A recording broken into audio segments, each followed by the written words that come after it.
2010 का वो दिन, मैंगलोर का आसमान बिल्कुल शांत था, पर कुछ समय बाद पूरा शहर एक आवाज से हिल गया, जिसकी गूंज लोग आज भी भूल नहीं पा रहे हैं। एक प्लेन रनवे क्रॉस कर गया, पर उसके बाद जो हुआ वो सिर्फ एक क्रैश नहीं, वो एक कहानी थी गलतियों की। ये कहानी है air India Express flight number 812 की, जो 27 मई 2010 दुबई एयरपोर्ट पर रात के करीब 2 बज रहे थे। एक बोइंग 737 तैयारी कर रहा था इंडिया जाने के लिए। इस फ्लाइट का नंबर था फ्लाइट नंबर 812। इसका डेस्टिनेशन था दुबई से मैंगलोर इंटरनेशनल एयरपोर्ट। इसमें टोटल पैसेंजर थे 166 और क्रू मेंबर थे 6। मतलब इसमें कुल 172 लोग ट्रैवल कर रहे थे। प्लेन के कैबिन में कुछ लोग सो रहे थे तो कुछ लोग अपनी सीट पर शांति से बैठे हुए थे। कोई अपने घर जाने के ख्यालों में खोया हुआ था तो कुछ लोग अपने फोन से फैमिली को मैसेज भेज रहे थे। रात 2:36 प्लेन दुबई से टेक ऑफ करता है। सब कुछ नॉर्मल था,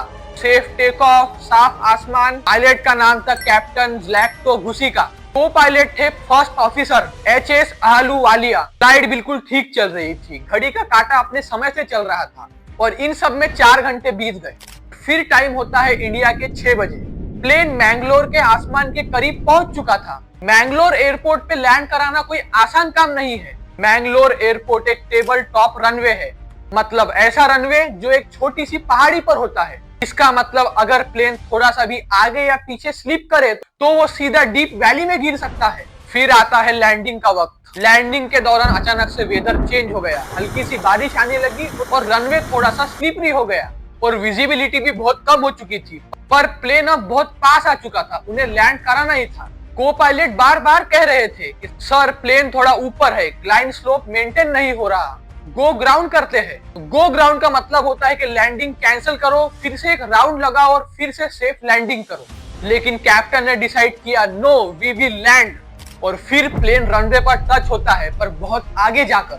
नॉर्मली प्लेन को रनवे के स्टार्ट में लैंड कराना होता है, लेकिन ये प्लेन रनवे के बिल्कुल सेंटर में लैंड होता है। और सबसे डेंजरस बात, इस समय प्लेन की स्पीड भी बहुत ज्यादा थी। प्लेन की स्पीड इतनी ज्यादा थी कि प्लेन रुक ही नहीं रहा था। रनवे खत्म होने को था और प्लेन फिसलता ही जा रहा था। अब बस रनवे का एंड आने वाला था, लेकिन अब बहुत देर हो चुकी थी। प्लेन सीधा रनवे से बाहर निकला और नीचे खाई में गिर गया और फिर एक भयानक ब्लास्ट हुआ। पूरा प्लेन आग के समंदर में जल उठा और उसके बाद आसमान में धुआं, जमीन पर लोगों की चीखें और बस दूर दूर तक एक ही चीज दिख रही थी, एक जलता हुआ प्लेन। 166 में से मेजॉरिटी पैसेंजर वहीं पे मर गए। लेकिन कहानी यही खत्म नहीं होती है। उस दिन एक मिरेकल होता है। उस दिन 8 लोग मौत के मुंह से वापिस आ गए। हाँ, सिर्फ 8 ही लोग बच पाए और उसके कुछ समय बाद वहाँ रेस्क्यू टीम पहुंचती है। उन्होंने लोगों को बचाने की बहुत कोशिश की, पर तब तक सब खत्म हो चुका था।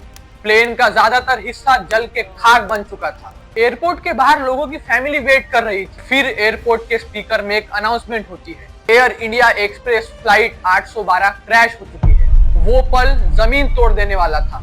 कोई बेहोश हो गया तो कोई चिल्लाने लगा तो कोई बिल्कुल खामोश रह गया, क्योंकि दर्द की कोई आवाज नहीं होती। और उसके बाद में फिर इन्वेस्टिगेशन चालू होती है। ब्लैक बॉक्स रिकवर किया गया और जब सच सामने आया तो पता चला ये क्रैश सिर्फ एक एक्सीडेंट नहीं था, ये एक चेन थी मिस्टेक्स की, गलतियों की। पायलट ने सोने में टाइम वेस्ट कर दिया और को पायलट की बात नहीं सुनी। अगर उस दिन सिर्फ एक डिसीजन सही होता तो आज 158 लोग जिंदा होते, उनकी जान नहीं जाती। ये थी कहानी Air India Express flight 812 Mangalore plane crash की।